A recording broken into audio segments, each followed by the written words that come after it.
نحمده ونصلي على رسوله الكريم اما بعد فاعوذ بالله من الشیطان الرجیم بسم اللہ الرحمن الرحیم سورۃ البقرہ آیت نمبر 178a پہلا حصہ تجوید سے پڑھتے ہیں۔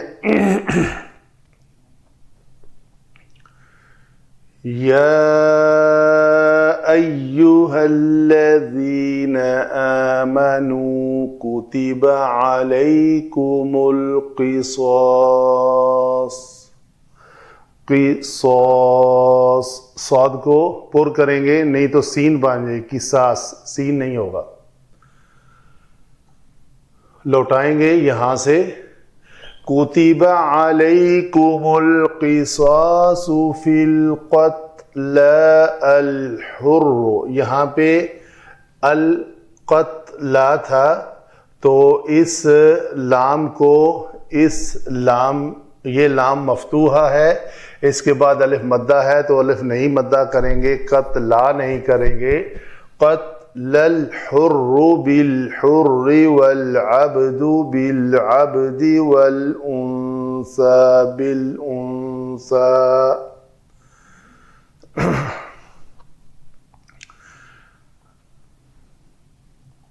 نون کے بعد ثا کے لیے نوک لسان دونوں دانتوں کے درمیان آئے گی۔ با کے اوپر کلکلا کیا ہم نے، والعبد بالعبد بالعبد بالعبد نہیں ہوگا، لام کو کلکلا نہیں کرنا، صرف قطب جد قاف طا با جیم دال ایک مجموعہ ہے، یہ جب بھی ساکن آئیں تو ان کے اوپر کلکلا ہوتا ہے۔ آگے جی علم صرف، یا حرف ندا ہے، ایو دو کلمات کا مجموعہ ہے، ایو یہ منادہ ہے، اسم ہوا، اور ہا حرف تنبیہ ہے، الذین صفت اس میں موصول ہے اور یہ صفت ہے کس کی؟ ایو کی۔ آمنو فعل ماضی، آمنہ سے افعالہ کے وزن پہ آمنہ ہو کر آمنا آمنو ہو گیا۔ کتبہ فعل ماضی مجہول ہے، کتبہ سے کتبہ۔ علیکم مرکب جاری۔ القصاص قاف صاد سین مادہ سے اسم ہوا، فی القتل قتل، الحر ہا را مادہ سے الحر آزاد بالحر، والعبد بالعبد، یعنی یہ بھی مرکب جاری ہوا، یہ بھی مرکب جاری ہوا اس با کی وجہ سے۔ یہ لفظ بھی جانا پہچانا ہے، دونوں ہی اسماء ہیں۔ الانثى الف لام کی وجہ سے، با حرف جارہ کے بعد الف لام کے ساتھ الانثى آیا ہے، یہ مرکب جاری ہے اور یہ اسم ہے۔ آگے چلتے ہیں، علم نحو میں دیکھتے ہیں ان کا آپس میں ربط کیا ہے۔ یا ایو ہا، تو یہ یہاں پہ ایو حرف مبنی ہے، یہ ایو ہی رہے گا، تو ہا جو ہے حرف تنبیہ ہے یہاں پہ، تو الذین اس ایو کی صفت ہے، گویا ایو جو ہے صفت اور موصوف ہیں آپس میں، بیچ میں ہا جو ہے ہائے تنبیہ ہے، تو منادہ نکرہ مقصودہ، تو یہ ڈائریکٹ مخاطب کے سامنے اگر متکلم کے سامنے اگر مخاطب موجود ہو تو اس کو نکرہ مقصودہ کہتے ہیں، اگر موجود نہ ہو تو غیر مقصودہ۔ آمنو تو پکارا کس کو جا رہا ہے؟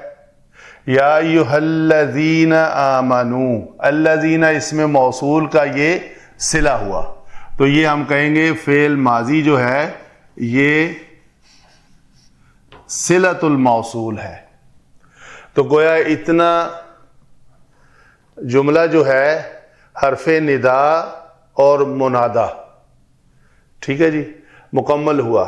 یا ایھا الذین آمنو، اے لوگو جو ایمان لائے ہو، ان کو کیا کہا جا رہا ہے؟ کتبہ تم پر فرض کر دی گئی۔ ہر فعل ماضی مجہول کے اندر ایک نائب فاعل ہوتا ہے اور نائب فاعل ہمیشہ مرفوع ہوتا ہے، تو اس کے مرفوع ہونے کی علامت جو ہے یہ القصاص صاد کے اوپر پیش ہے تو گویا یہ نائب فاعل ہوا. یہ بیچ میں جو مرکب جاری ہے یہ متعلق کوتبہ ہوا.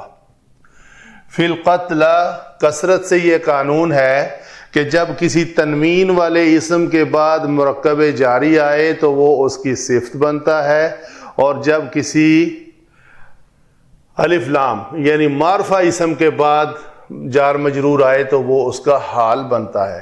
تو القصاص کا حال ہے فی القتل.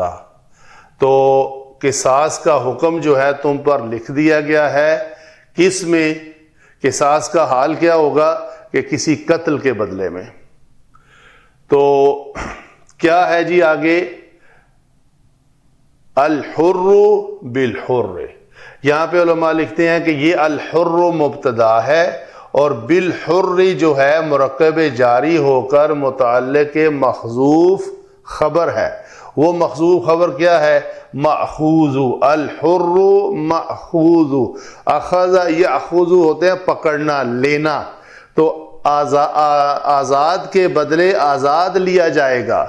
یعنی یہ اگر اس کلمے کو لیا جائے مأخوذ تو الحر مأخوذ بالحر.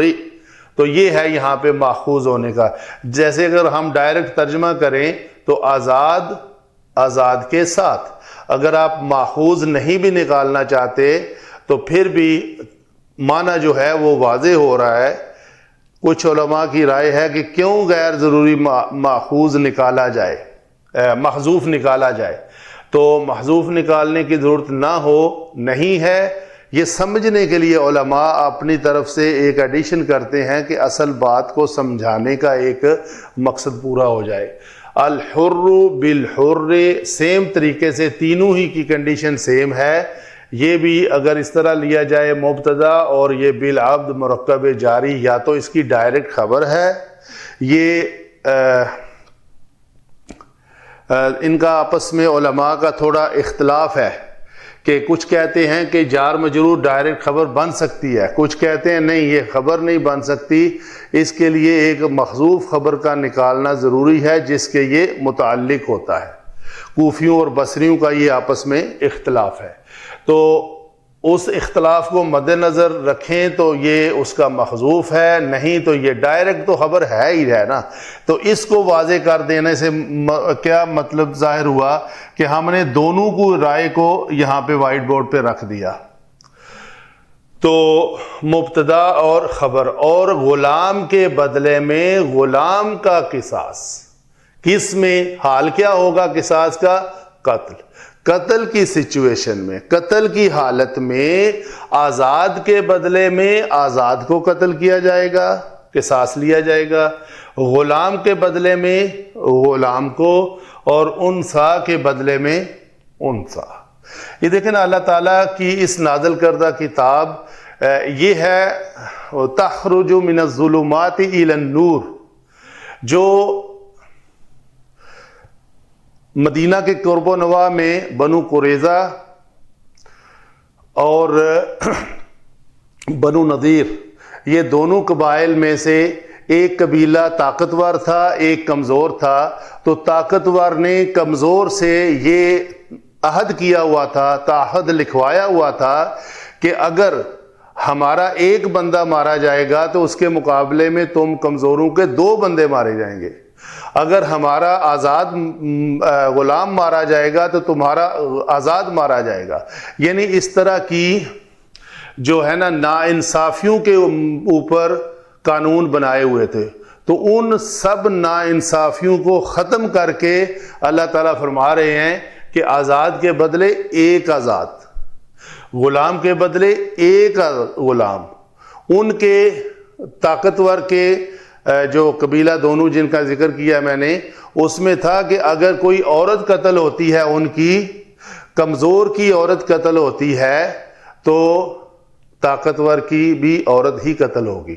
اگر طاقتور کی عورت قتل ہوتی ہے تو کمزور کا مرد قتل ہوگا. تو یہ جو ہے نا ناانصافی اس وقت اسلام کے آنے سے پہلے یہ عروج پر تھی اور ہر قبیلہ جو طاقتور ہوتا دوسرے کو مغلوب کر لیتا، تو یہ ہے مقصد اس قرآن کا، یہ تھی ظلمات، اس ظلمات سے نکال کر اللہ تعالیٰ اس روشنی کے ذریعے انسان کو انصاف کے اوپر قائم ایک ضابطۂ حیات مہیا کرتا ہے۔ تو یہ ہوا جی ترجمہ، ایک بار پڑھ لیتے ہیں۔ اے لوگو جو ایمان لائے ہو، تمہارے لیے قتل کے مقدموں میں قصاص کا حکم لکھ دیا گیا، کتبہ، تم پر فرض کر دیا گیا، جیسے کہ یا ایھا الذین آمنوا کتب علیکم الصیام، تو جس طرح روزے فرض کر دیے گئے، اس طرح تم کے اوپر قصاص کا حکم بھی فرض کر دیا گیا، لکھ دیا گیا۔ کیا؟ آزاد آدمی قتل ہوا تو آزاد ہی سے بدلہ لیا جائے گا، غلام قاتل ہو تو وہ غلام ہی قتل کیا جائے گا، اگر عورت اس جرم کی ہو تو اس عورت ہی سے قصاص لیا جائے گا۔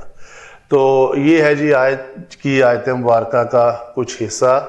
آگے چلتے ہیں اس آیت مبارکہ کے دوسرے حصہ کی طرف۔ اللہ تعالیٰ قرآن پڑھ کر اس کے اوپر عمل کرنے کی توفیق عطا فرمائے۔ وما علینا الا البلاغ المبین۔